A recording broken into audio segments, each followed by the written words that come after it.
l'impression d'avoir réussi un petit tour de force en invitant ainsi en même temps Adelina Piei et Paulette Viennot, deux anciennes élèves de l'école Viennot et deux anciennes amies surtout.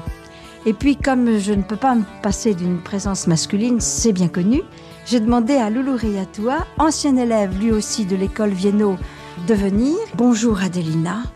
Bonjour. Bonjour Paulette. Bonjour Michel. Et bonjour Loulou. Michel. Et merci à tous les trois d'être venus. Alors Adelina, combien de temps vous n'aviez pas vu Paulette? Je la voyais là, se présenter soit à la télé. Là, je la voyais. Puis je disais, et Paulette, alors je garde toujours un souvenir d'elle tout en la regardant. Ou bien dans les voyages, quand elle partait, je la voyais là à la télé. Vous avez été liées beaucoup toutes les deux? Vous vous connaissiez à l'école? Oui, justement. Je courais après elle. Et elle disait, viens, je vais t'aider, viens. Parce que je ne comprenais pas très bien le français, hein. Mais c'est elle qui m'expliquait. Et c'est vrai qu'Adelina arrivait des îles, Paulette. Et là, comment vous aviez sympathisé toutes les deux? Eh bien voilà, nous avions vécu toute notre petite jeunesse à Travant. Et quand on m'a mise en pension, j'étais paniquée. Et j'ai découvert Adelina que je trouvais tellement gentille, généreuse. Et elle est devenue très vite ma petite amie. Et nous ne nous quittions plus. Vous étiez dans la même classe? Mais nous étions dans la même classe, oui, tout le temps ensemble. Oui, mais vous, Paulette, vous étiez mademoiselle Viennot. Et au collège, on avait quand même probablement quelques... Enfin, je ne sais pas, quelques égards pour vous. Vous étiez quand même la petite fille du fondateur de l'école. Oui, j'avais, je crois, un régime de faveur. Je me souviens que je couchais dans la chambre d'une des institutrices. Oui. Et je déplorais cela car j'aurais bien aimé être avec mes petites amies dans le dortoir où on couchait à une trentaine de jeunes. Et j'étais avec mademoiselle Perrier, qui était la directrice à ce moment-là. Mais dans la journée, je voyais Adeline et puis une de mes cousines qui s'appelait France Lucas, France Chapman maintenant, et que je revois toujours, oui, et qui habite San Francisco. Et Adelina, alors, Paulette, vous t'aidait un petit peu? Ah, beaucoup. Elle m'a beaucoup aidée. Beaucoup. Parce qu'il y a bien mademoiselle Lebris là qui m'aidait, mais c'est juste pour elle. Mais avec elle, je comprenais mieux. Parce qu'elle me distinguait bien, ça veut dire ça. Mais ça, c'est faux, ça. Pour recommencer, ah bon, oui, tu fais comme ça. Elle était presque mon institutrice, il faut le dire. Mais vous aviez quand même des jeux, vous jouiez quand même toutes les deux. Hein. Oui. Moi, j'étudiais beaucoup. Oui. Je me souviens que très souvent, j'étais debout à 5 heures du matin et j'avais une lampe électrique pour étudier. Et mademoiselle Perrier me grondait. Ah oui, 5 heures du matin, oui. Oui. Très bonne élève, Paulette? Oui, je pense que j'étais souvent première. Adelina, alors c'était au fond une amie précieuse, là, qui pouvait donner de bons conseils, là. Oui. Et vous vous retrouviez au sport, au repas? Au repas, en ce temps-là, on ne faisait, je pense, pas assez de sport. Mais nous aimions beaucoup bavarder. Et puis, quelquefois, on faisait les espiègles. Je me souviens qu'il y avait une tourelle qu'on appelait le donjon à l'école Viennot. Et je me demandais ce qui pouvait se passer là. Et alors, quand il faisait nuit, avec des petites copines, on grimpait jusqu'en haut. Et puis, on s'est fait gronder très fort, je me souviens. Mais on recommençait quand même. Et qu'est-ce qu'il y avait dans le donjon?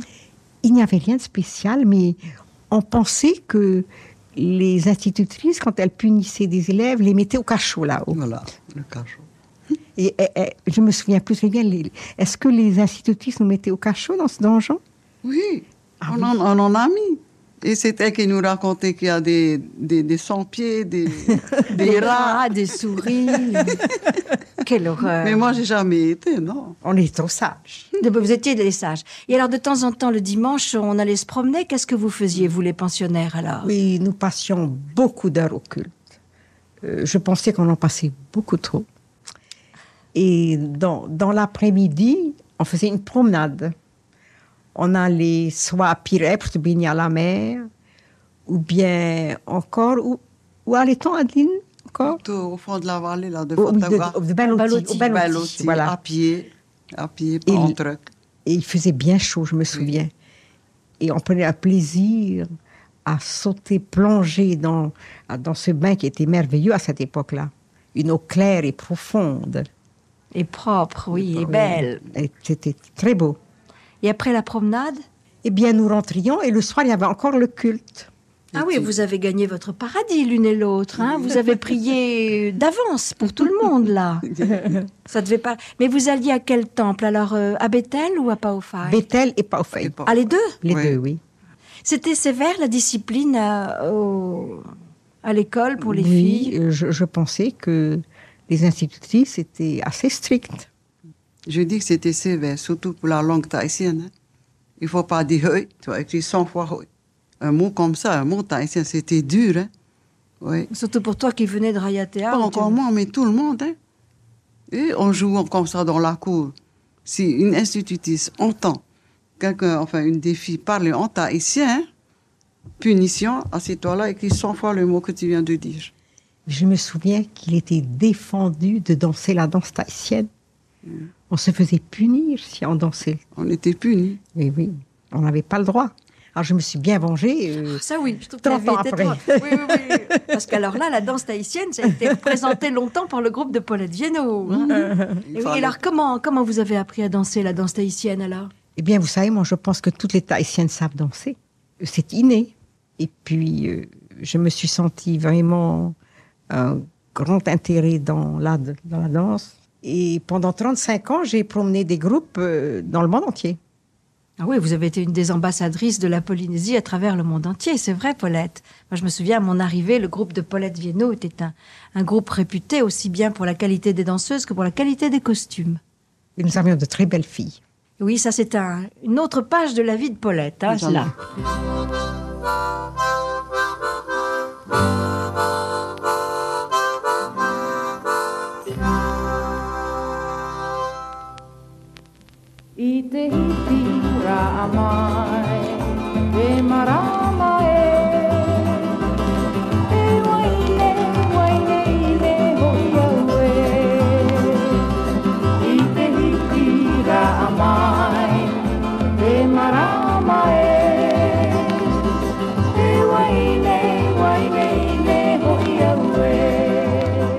Et alors, les garçons, Loulou, les garçons étaient de l'autre côté de l'école des filles. Est-ce que le régime était sévère aussi? Je dis maintenant que c'est sévère, mais je crois qu'ils avaient raison. Ils avaient raison parce qu'on n'était peut-être pas aussi méchants que maintenant, mais on était hautis, désobéissants. Et alors il y avait un mur qui séparait la cour des filles de celle des garçons.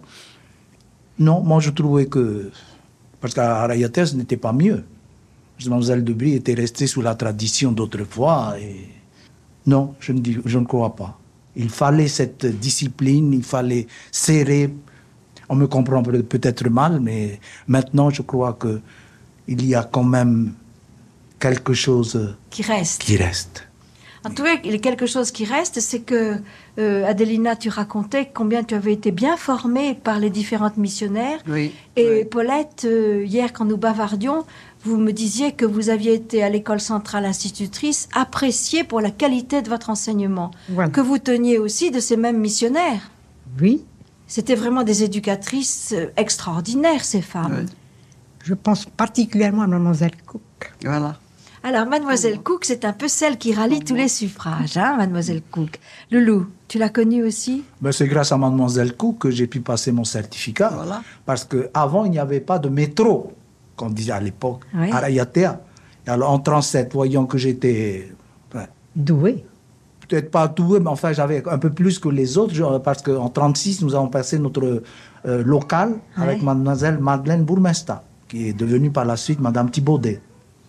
Et alors, en 1937, Mademoiselle Cook est arrivée de France, retour de France, et qui a révolutionné complètement l'enseignement protestant. Premièrement, elle a autorisé le sport à l'école, chose qui ne se faisait pas, et elle a permis aux filles de se mettre en tape à titi et puis en short pour aller jouer basket. Au volleyball. Chapeau. Elle a révolutionné tout le monde et elle ne pouvait rien dire, parce que vraiment, c'était une personne de valeur. devant qui je m'incline. Grâce à elle, Voilà. j'ai pu rentrer dans l'administration avec mon certificat de métro. Autrement, je n'aurais jamais pu avoir une place dans l'administration. Elle était jeune, mademoiselle Cook. Oui, elle était jeune, pleine de vie, de gaieté, et elle nous enthousiasmait. Et quand elle faisait un cours, nous buvions ses paroles. Et nous l'aimions beaucoup. Elle aimait les jeunes.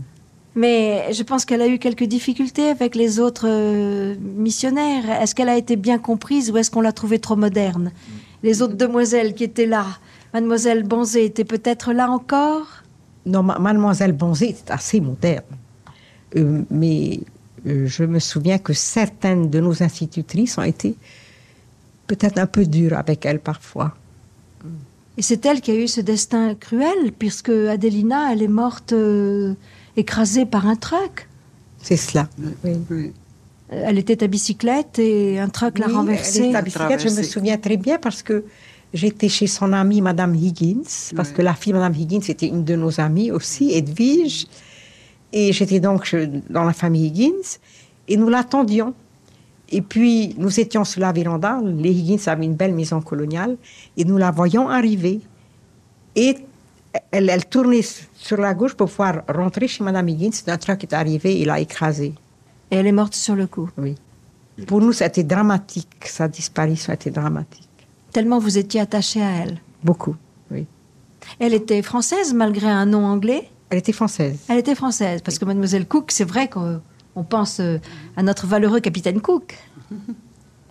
Parmi les institutrices aussi, vous avez nommé, alors je n'ai pas les données peut-être dans l'ordre tout à fait, donc mademoiselle Banzé a été celle qui a été, je crois, qui a fait une période de 50 ans d'enseignement. C'est elle qui a duré le plus, là. Et qui l'a connue d'entre vous? Moi, je l'ai bien connue. Elle avait une très grande affection pour moi. Je n'ai jamais su pourquoi, d'ailleurs. Et j'allais faire mes études chez elle, parce qu'elle avait une petite maison en face de l'école Vienno. Là où se trouve Avis Rentekar maintenant? Voilà. Et puis, je me souviens d'une chose, c'est qu'elle m'avait acheté les livres du maître. Et qu'à l'école, les professeurs étaient étonnés de voir tout ce que je savais. Mais au bout de quelques mois, ils m'ont interrogé, ils m'ont dit, c'est pas possible. Vous êtes surdoué, qu'est-ce qui se passe? Dites-nous la vérité. Et j'ai dû avouer que mademoiselle Banzé m'avait acheté les livres du maître. Ah. Et elle avait une petite maison là en face de l'école. Une petite maison très mignonne, remplie de livres. Elle est morte ici? Oui, elle est morte ici, oui. Elle avait une sœur qui s'appelait Sophie. Oui, Sophie. Loulou, tu l'as connue aussi? Je l'ai vue comme ça en 1937 quand j'étais venu. Elles sont de Franche-Comté, je crois qu'elles sont de Besançon. Et c'était des valeurs. Oui, ben, c'était des maîtresses femmes. Hein. Sophie Banzé, je crois, dirigeait une école normale, là, de son côté. Et je crois que mademoiselle Banzé, d'après ce que mademoiselle Debris m'a appris, était arrivée en voilier dans le temps. Elles avaient mis 1 an en voilier. Elles étaient passées par le Cap Horn. Ah oui, il fallait vouloir venir, hein. Il fallait avoir la foi, là. Et alors, et mademoiselle Debris? C'était après mademoiselle Banzé, alors? Non. En même temps. Mademoiselle Banzé est arrivée avant. Oui. Mademoiselle Debris est arrivée en 1906 et elle est repartie en 1949. Je crois qu'elle a fait 2 séjours en France ou 3 et c'est tout.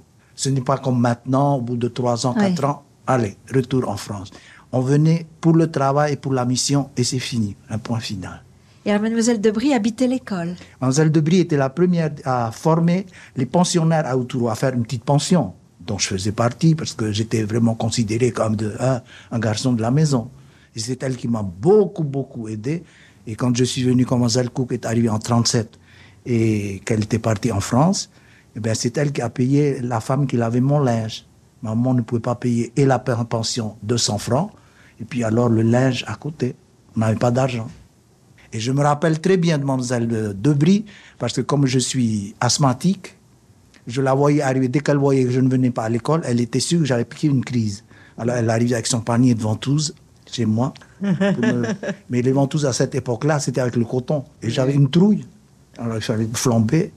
Poser la ventouse, oui. Oui. Comme elle a été décorée, elle a transformé son école d'Outourois en hôpital pendant l'épidémie de 18. Oui. Et elle était infirmière, elle a été décorée de la médaille de l'épidémie. C'était une valeur. Mais à côté de Mademoiselle Cook, c'était le jour et la nuit. Elle aimait encore le chapeau, manches longues, bas. Elle est restée ici tout au long de son séjour avec des bas. Et quand elle sortait, elle avait toujours des gants et son chapeau. Je crois qu'elle ne s'est jamais baignée à la mer. Et pourtant, elle vivait sur la mer à Outouro. Enfin, tout près. C'était un homme. Parce que quand il fallait faire le travail d'homme, elle était là. Il fallait râper le coco, il fallait cueillir les bananes, les préparer, tout. Il fallait faire le hima tous les jours pour nourrir les pensionnaires. Et c'est là où Adelina a travaillé beaucoup, Oui, parce que revenant de Taha, elle savait faire et elle a aidé Mademoiselle de Brie. Et c'est beaucoup de ses parents qui apportaient les régimes de bananes, les ourous, enfin, tout ce qui servait. Alors, tous les jours, il y avait le michiari pour pouvoir mettre dans les... C'est moi qui distribuais le michiari. Enfin, soi-disant un michiari, parce que quand on était peut-être une vingtaine ou une trentaine, avec un coco, il fallait mettre beaucoup d'eau. Oui, pour arriver à avoir pour tout le monde, oui. Et voilà une. Elle aimait le paourou. Elle avait toujours son panier. Paourou. Vous connaissez le paourou? Mais c'est la croûte du ourou quand on a mis au four. Et puis elle avait ça. Avec son farara, c'était un repas parfait pour elle. Là, c'était à Outouro, alors. Oui, c'était à Outouro. Parce que, pour ainsi dire, j'ai fait ma scolarité à Rayatea. Et ce n'est qu'en 1937, quand Mademoiselle Cook est arrivée, elle a vu que je pouvais aller un peu plus loin et qu'elle m'a envoyé. Ici, je suis resté 3 mois et je suis retourné. Et le directeur à cette époque-là était M. Bost. Et oui, qui signait le carnet de notes que j'ai eu sous les yeux, où je vois que le loup a été bon élève, là. Bon.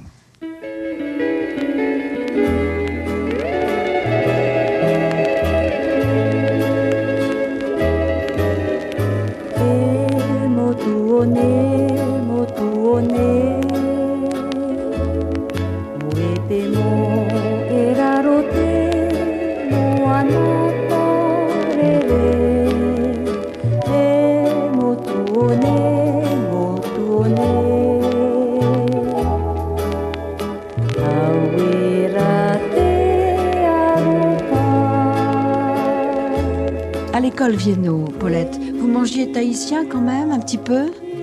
Oui, je n'aimais pas beaucoup la nourriture. Et je me souviens qu'on était vilaines. On avait des tabourets. Et on mettait ce qu'on n'aimait pas dans le tabouret.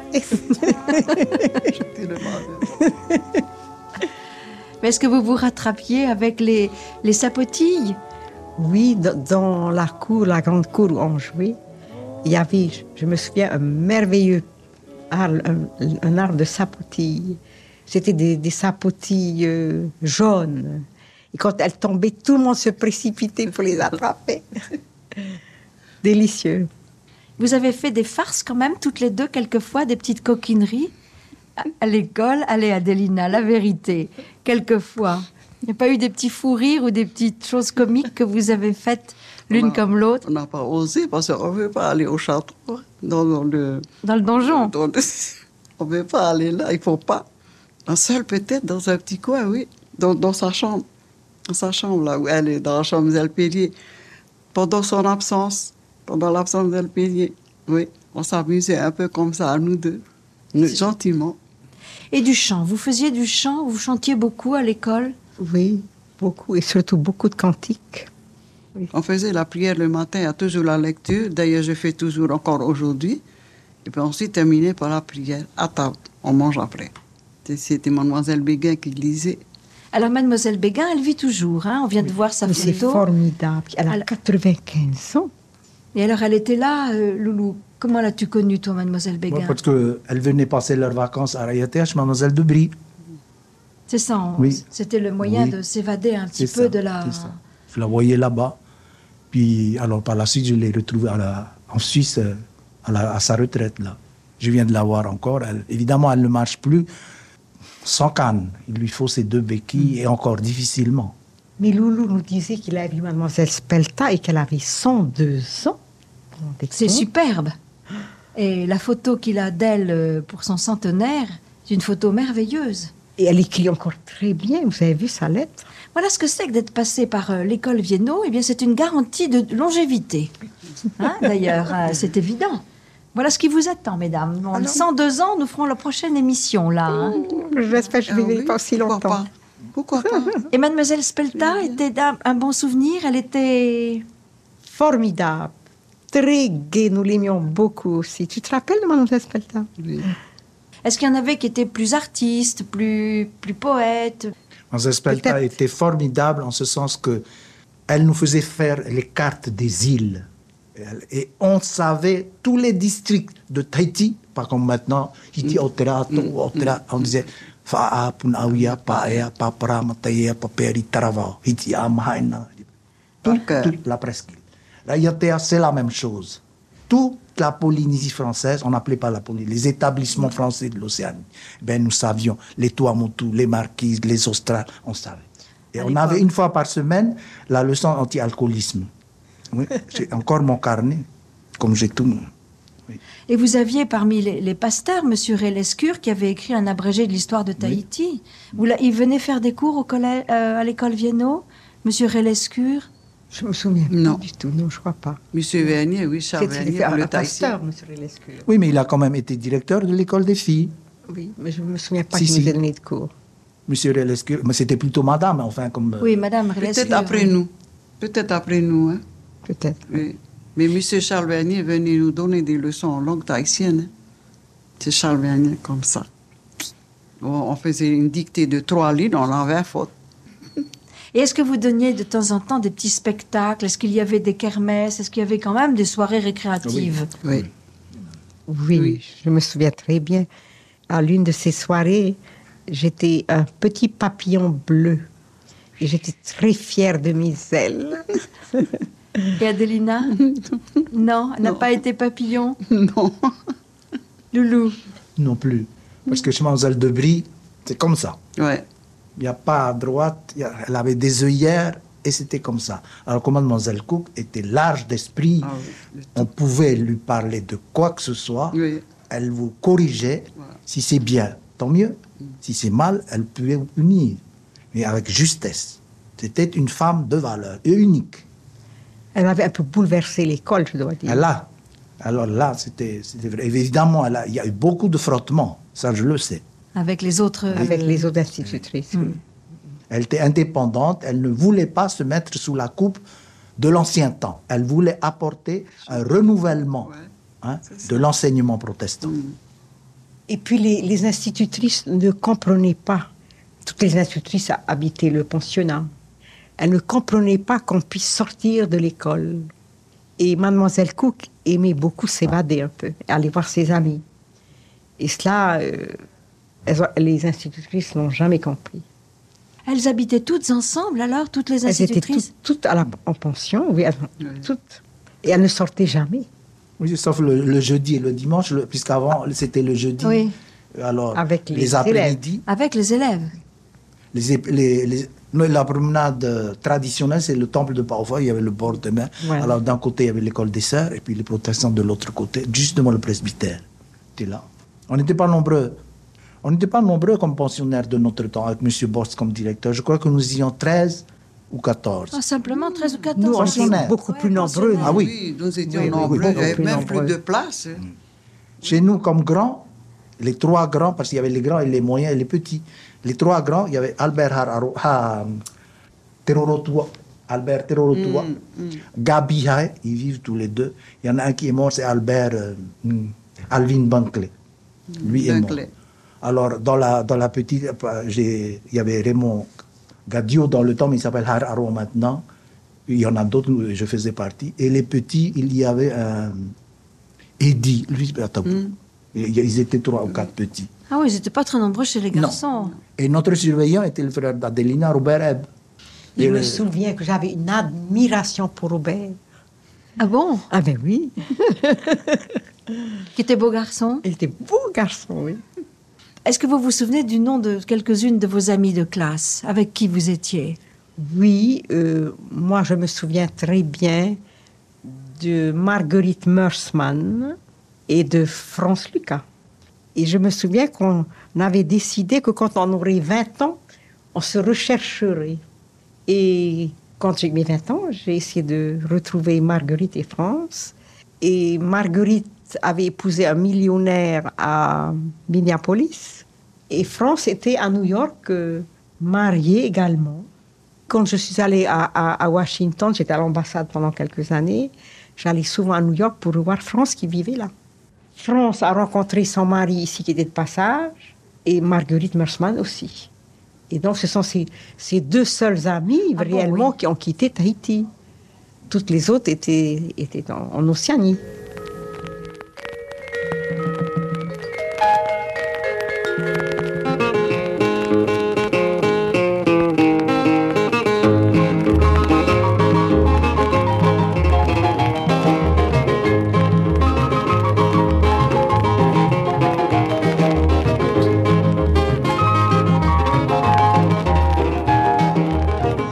De quel âge vous avez voyagé? À cet âge-là, je ne songeais pas du tout au voyage. Mais l'une de nos amies était Edwige, qui était la nièce de Charlie Brown, qui est très connue à Tahiti, et qui avait une très belle propriété à Raiatea.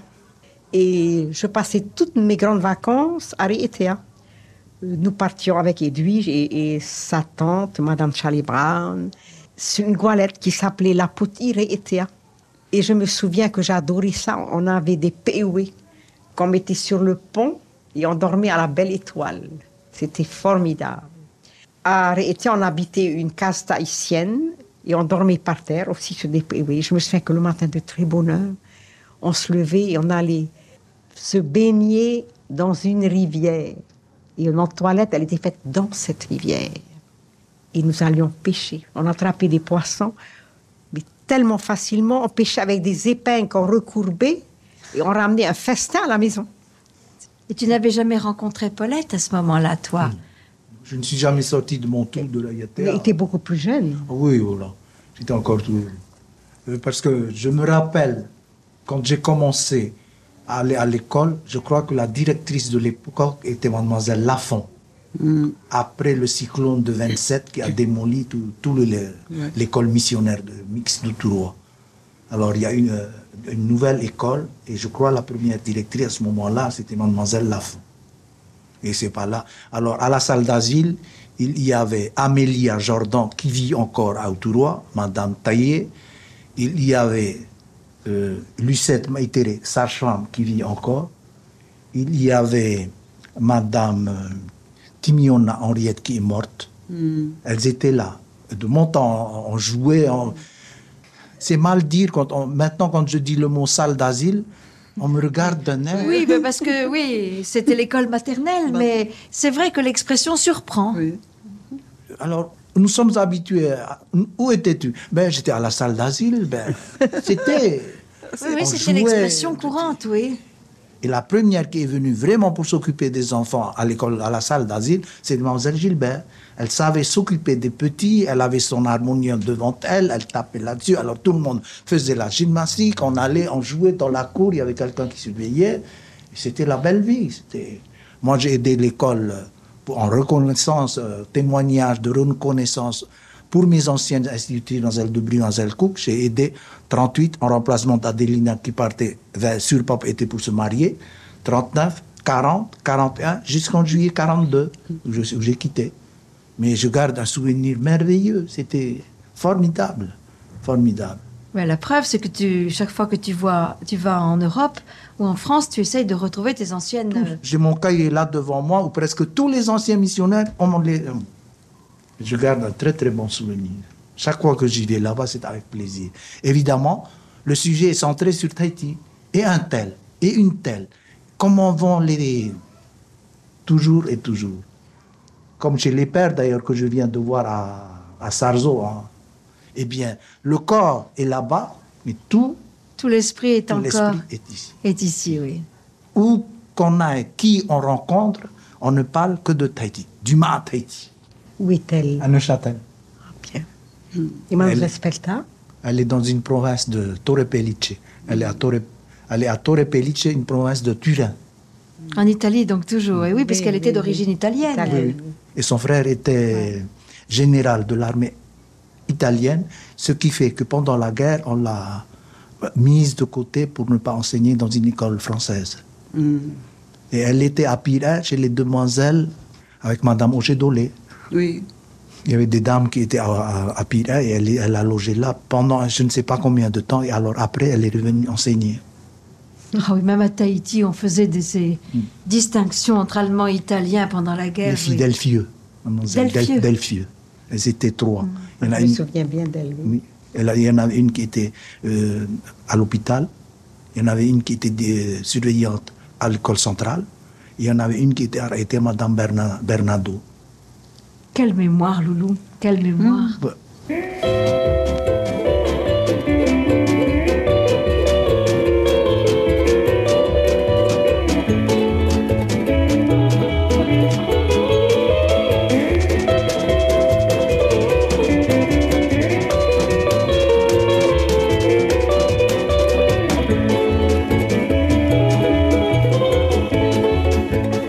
Et alors, c'est fin d'année quand même, quand vous vous quittiez. Chacune partait dans sa famille. Vous partiez à Taravao, Paulette? Oui, je partais à Taravao. Adelina, tu partais... Non, parce que moi, je suis plutôt retenue en pension quand tout le monde s'en allait. Même aux grandes vacances. Oui, parce qu'il faut payer. Qui va payer? Alors, je reste là pour la Noël avec Thierry. Tu te rappelles de Thierry? Bien sûr. Maintenant, oui. Mais Catherine. Ah, je ne savais pas qu'elle est décédée. Oui, elle est décédée. Il y a Catherine aussi. Et puis alors, moi, une autre moi, on était plutôt 4 filles. 4 filles qui restaient. On était là, on suivait l'émission Ness, qui fait ce qu'elle faisait, tout ça. Alors, Noël à Bethel, on allait à Bethel pour la Noël. Et le soir, le lendemain, qu'elles sont au bout de notre lit, ça, je n'ai jamais oublié, soit un ballon, soit un jouet comme ça. On crie, on a peur, on a vu ça à 2h du matin. On me disait, le gars qui arrive, chut, non, c'est Noël, c'est le Père Noël qui apparaît. Ah bon? Alors nous voilà commencer à... Non, n'est que 2 heures, il ne faut pas jouer maintenant. Demain matin, vous allez jouer. Mais quand il y a quelque chose pour payer mon voyage, pour partir, c'est là que je rentre. Oui. Ouais. Et aux grandes vacances, alors Adelina, tu partais quand même. Là, tu rentrais à... Après quand il y a quelque chose, il y a des sous, bon. On peut partir. Oui. Et Paulette, alors vous partiez à Taravao? Oui, et puis aussi à Areetea, quand j'étais plus grande. Mais alors à Taravao, vous y partiez pour Noël et vous y partiez comment? Alors il y avait un truck? Eh bien, nous avions une voiture à cheval, une calèche avec 2 chevaux. Et toute notre enfance, on l'a passée quand on se déplaçait en calèche. Et de Taravao, on allait à Faoné, à Tautira, tout ça en voiture à cheval. C'était formidable. Ah oui, c'était bien. C'est parce que vos parents avaient des chevaux, c'était une calèche qui leur appartenait. Oui, ils avaient une grande propriété à Taravao, c'était une ferme. On avait des vaches, des chèvres, des chevaux. Et mon père aussi aimait beaucoup l'agriculture. Parce que votre père était notaire, lui. Oui, mais il a été aussi le président du service de l'agriculture. Il adorait les plantes. Est-ce qu'on vous parlait quelquefois de votre grand-père, alors Charles Vienno? Est-ce qu'on vous en parlait un peu à la maison? Eh bien, je ne me souviens pas du tout de mon grand-père, puisqu'il est mort avant que vous naissiez. En 1903. Oui. Je ne me souviens absolument pas de lui, mais j'ai des tantes en France qui ne sont jamais venues ici. Et quand je les voyais, on parlait beaucoup de nos aïeux, particulièrement avec un de nos cousins qui s'appelle Pierre Vienno, qui a toute la généalogie de la famille. Oui, parce que la famille est originaire d'où? De Besançon.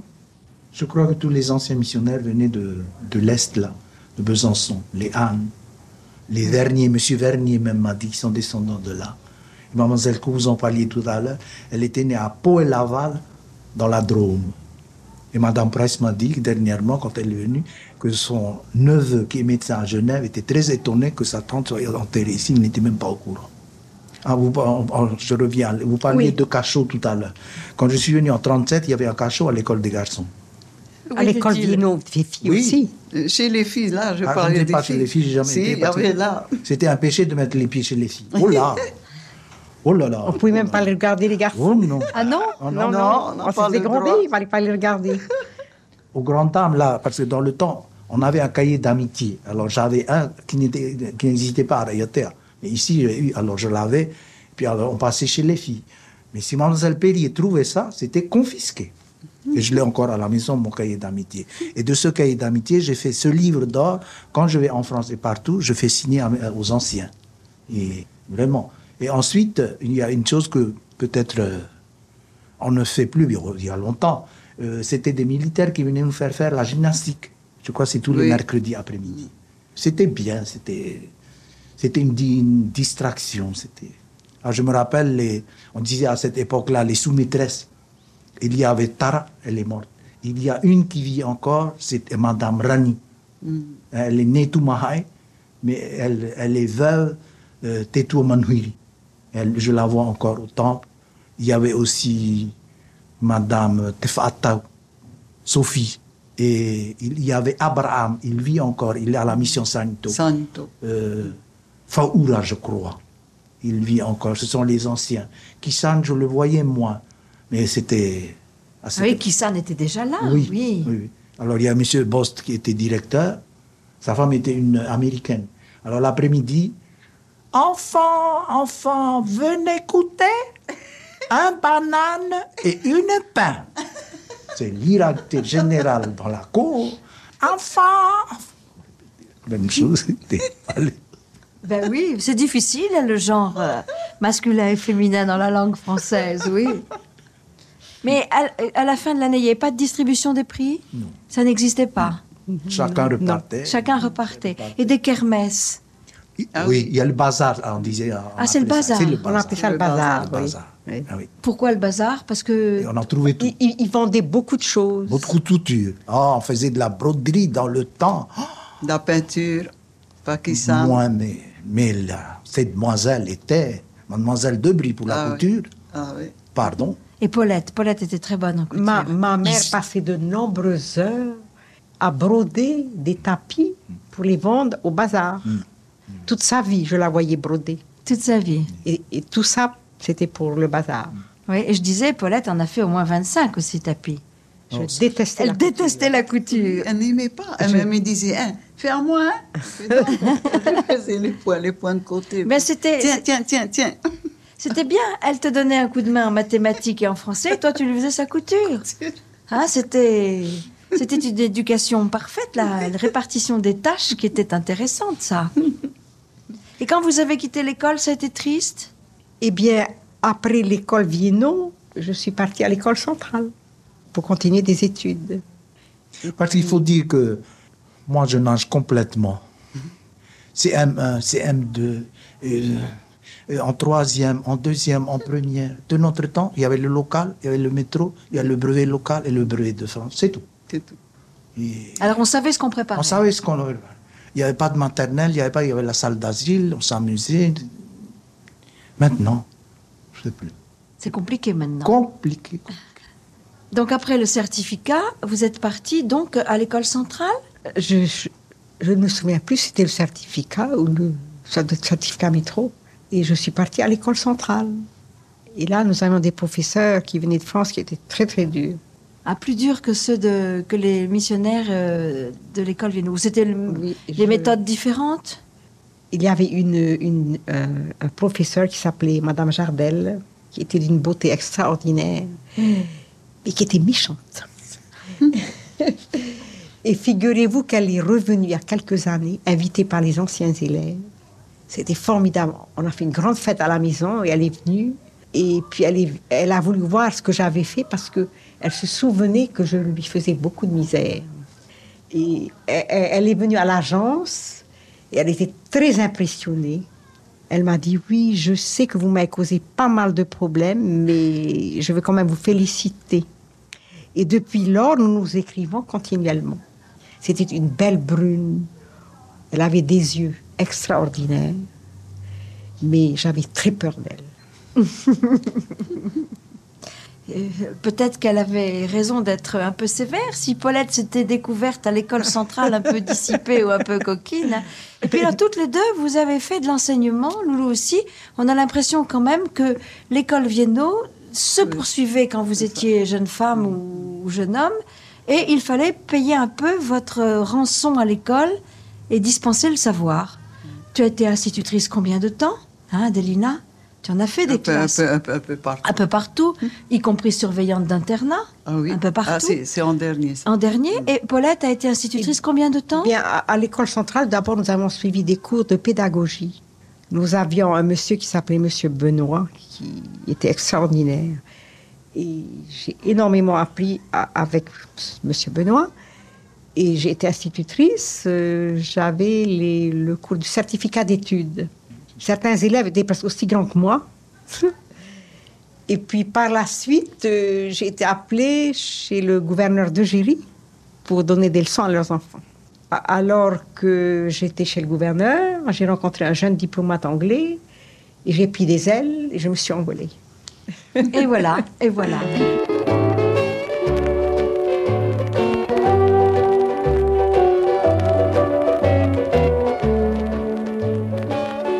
Ce quartier de l'école Viennot, donc vous l'avez connu tous les trois à des époques différentes. Paulette, vous aviez la maison de vos parents là? Oui, la maison était en face, une grande maison de style colonial, avec beaucoup d'arbres. Oh là là, quand on y pense. Et je n'ai pas été continuellement pensionnaire, parce que mes parents étaient descendus à Papeete, et je me souviens que je montais dans un arbre de Bitaiti pour faire mes études. J'avais un petit bureau que mon père avait construit dans cet arbre. Oui. Et c'est là où j'ai beaucoup appris. Alors, à 5 heures du matin, dans le lit avec la petite lampe et dans l'arbre. Et dans l'arbre. Voilà, les deux refuges de Paulette. Et alors, cette maison coloniale se situerait maintenant à l'emplacement de la CPS, de l'ancienne CPS, là. Avec donc un grand jardin. Il y avait un grand jardin. Et à côté, c'était la maison de Mademoiselle Bonzé, qui est due maintenant à Vicente-de-Car. C'était un quartier calme? Dans le temps. Dans le temps, oui. Il n'y avait pas de voiture comme maintenant. Et je me rappelle, on a oublié de dire que dans la cour de l'école des filles, quand j'y étais, enfin à côté chez les garçons, il y avait un grand amarinier aux grandes dames de ces demoiselles parce que d'accidents est arrivé, les filles montaient et tombaient de là. Il y a eu beaucoup de... Si bien qu'il a fallu abattre cette amarinier. Non, ça m'a monté dans l'arbre. Aller jusque sur le toit.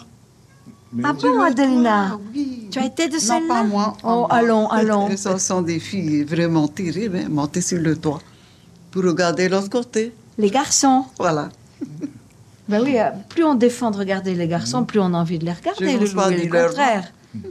Oui, vous savez, à l'école, vers la fin, je crois que c'est du temps de Mme Cook, on a eu pour certains cours des garçons. Et je me souviens que j'avais un petit copain qui était le frère du maire de M. Juventin, maire. Il s'appelait Roger, qui a été aussi instituteur après. Et je me suis fait punir parce que j'avais accepté de Roger une bouteille avec des aratitas. Mais oui, t'es pas bien, ça, Paulette. T'es vraiment pas bien. Je ne sais pas si le diplomate avait su ça, s'il vous aurait épousé. Alors, moi, je pensais que l'institutrice pensait que je flirtais. Alors, j'étais tellement innocente. Ben, à l'époque, oui. Donc, il n'était pas question pour vous d'aller au Juillet, je suppose. Non. Le Juillet, c'était quelque chose de diabolique. Et jouer aux cartes. On ne pouvait pas jouer aux cartes. Défendu. Oh, ah, mais je me souviens qu'une fois, c'était au temps de Mme Debris, qui était la directrice qui tenait. Et des filles qui allaient en dessous l'escalier. Pas l'escalier, en dessous parce que les écoles d'avant, c'était plutôt... Sur pilotis. C'est ça. Elles étaient en dessous, avec un PUB, et là-dessous, jouaient aux cartes. Alors, une fois, après, j'ai passé par là où on étend le linge. Hein? Mme Debris a passé comme ça, seulement. Puis elle entendit rire. Quand elle a regardé en dessous, oui, il y avait au moins, je sais pas, une dizaine de filles qui étaient en train de jouer aux cartes. On rigole, elle les a punis, et puis alors, presque renvoyées à la maison.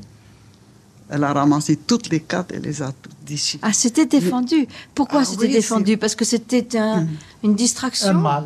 Ah, c'était un mal. C'est un mal. Ouais. Fallait pas.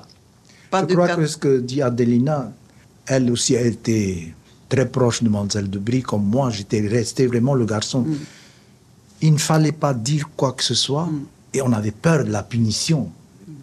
Rien que J'avais peur d'être puni. J'ai jamais, pour ainsi dire, je ne crois pas que j'ai été puni à l'école. Et elle aussi, comme elle le disait, parce que dans Zelle de Brie, il faut voir l'économie, une économe parfaite. Rien n'était jeté. Quand les régimes de bananes pourrissaient, elle voyait que les bananes allaient être jetées, elle en faisait du vinaigre. Et c'est moi, j'étais tout le temps avec elle, alors c'est moi qui malaxais tout ça. On mettait dans un tissu, on laissait suspendre, et tout ce qui tombait, c'était le vinaigre. Chapeau. Inutile de vous dire rien. Le pain, on mettait au four pour en faire du pain rassis, on mettait et c'est ce qu'on mangeait quand on n'avait pas de pain. Voilà. Ah oui, c'est ce que tu m'as raconté, et la c'est panade. le four au bois. Ouais. Il fallait aller chercher du bois, il fallait faire tout ça, tout. Vous avez vu tout ça aussi, Paulette? Oui, à la maison, on avait un four de bois. Aussi. Mais oui. Et le cuisinier de l'école, il paraît qu'il n'était pas très bon. Oui, mais je vais vous faire part d'un petit incident. Un beau jour, à midi, nous apprenons que nous n'aurons pas de déjeuner. Je pense qu'il avait bu un peu trop de bon vin français. Il avait mis les plats sous le four au lieu de les mettre dans le four. Et donc, c'était un jour de jeûne, ce jour-là. Qu'est-ce qu'il a dû prendre par les missionnaires de l'école, hein? Ça a dû être vraiment difficile pour lui. Hein? Il était tellement sympathique qu'on lui pardonnait beaucoup de choses. De notre temps, c'était un Chinois, Assou. Et il m'a toujours dit, tu vois, Loulou, cette planche-là, quand elle ne me servira plus, quand elle se cassera, je ne serai plus cuisinier ici. Il a fait toute sa carrière à l'école Viennoux des garçons. Mais je me souviens de longtemps, on avait du Martinto. Le lundi, Martinto. Alors, parmi les pensionnaires, il y avait une Américaine. Tu te rappelles de l'Américaine, là? Oui. Elle aimait ce plat. Et quand elle est partie, elle a demandé si c'est possible de préparer un plat enveloppé. Elle veut partir avec en Amérique. C'est une Américaine. Ça, je n'ai jamais oublié. Hein. Je ne me souviens pas de son nom. Comment s'appelait-elle? Oublié son nom. Et c'était elle qui disait, allez, mettez le couvert. Faut pas oublier l'eau. L'eau. Ah oui, pour dire l'eau. Eh ben oui, décidément. Faut pas oublier l'eau. C'est toi qui dois mettre le couvert, dépêche-toi. Et le fourchette, il faut mettre aussi. Mais elle était on était de grandes amies. Elle sortait de l'école des sœurs. Elle ne voulait plus rester là-bas, elle est venue chez nous. Avec son frère, du côté garçon. Lui aussi, il a quitté là-bas. Ici, au moins, on travaille, on fait ce qu'elle raconte. Hein. Soit qu'elle parlait un peu chinois et tout. Alors nous on rigolait, il ne faut pas rire. Il faut dire oui ou non. C'est juste, c'est un ou une. Oui, c'était difficile. Oui, Elle est restée jeune, Adeline. Très jeune. Mais Paulette jeune. aussi, tous les trois, vous êtes restés très jeunes. Je suppose qu'on vous remettrait en classe, là, que vous retrouveriez encore. C'était des petits bureaux, des bancs en bois, c'était... Des bancs en bois. Des bancs en bois. Ah, pour ça? Oui, et puis alors, il faut ouvrir les choses. À deux. À deux élèves, À oui. deux. Et puis pendant les vacances, alors il fallait laver les bancs. Laver les bancs avec du citron. Chacun arrivait avec son panier de citron jaune. Parce que ça servait de Clorox. Alors que le banc était rempli de taches d'encre. Oui. Allez. Alors la bourre de coco, c'est la brosse. Tu coupé là-dessus, frotter, et bien. Et quand on revenait, nos bancs, nos bureaux étaient propres. Et ça sentait bon. Après ça, on allait à la mer, on jouait. C'était magnifique. Des souvenirs. Et les porte-plumes, c'était la plume sergent-major. C'est la gauloise. La gauloise. Oui. Et puis on écrivait, il y avait des pleins, des déliés. Il y avait. Oh. Et on faisait justement je ne sais pas si on dit concours, là.